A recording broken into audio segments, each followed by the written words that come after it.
Ostala sam sama. Po meni pada sitna prašina vremena, a u prostore mojih misli ulaze pauci. Oni se ziblju na vjetru i proviruju kroz moje oči. Što se dogodilo? Ja nisam čovjek. Ja sam njegova zaboravljena igračka. Strah me je. Ja sam ostala u svojoj ćeliji. Sučem niti pokrivača, pravim veliki konopac i čekam.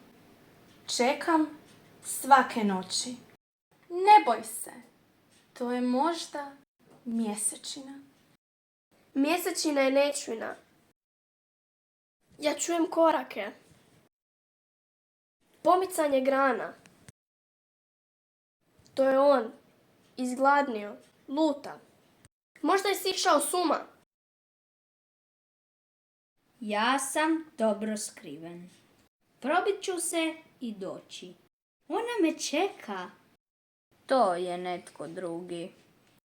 Neki čovjek, neprijatelj, neko zvijezdano biće. Tko li? Neprijatelj se šulja i dolazi neopaženo. Ja vidim u daljini sjene. To je neki čovjek. Noćobdija. Neki očajnik. Možda je zločinac. Neka udovica.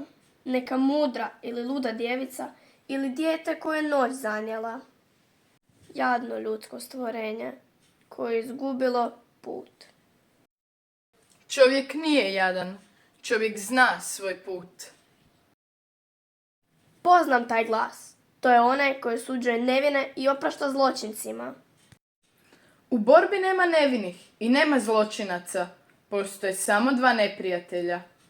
Znam tko si. I samo jedan pobjednik. Gdje je pobjednik? Nema pobjednika. Nitko nije pobjednik. Oprostite, prevarila sam se. Ja ne znam misliti. Strah me je. To je neka zvijer. O ne. Ah, to je vjetrokaz na krovu. Ne, to je gitara ostavljena na vjetru pa je žice same zvone. Tko si? Tko ide? Ja ne vidim. Tko si ti svjetlosti? Gdje ti je izvor? Ti pečeš kao oganj. Dođi, ne bojim se.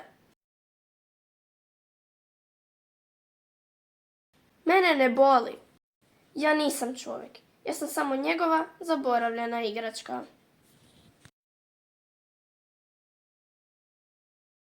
Dođi tko bio. Ukaži se.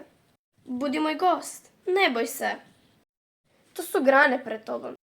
To su sjene. Već sviće. Dođi. Poći ćemo na obalu. To je potok. Preskoči. Ne boj se. Moramo stići prije zore. Vidjet ćeš. To je samo pijesak i pjena.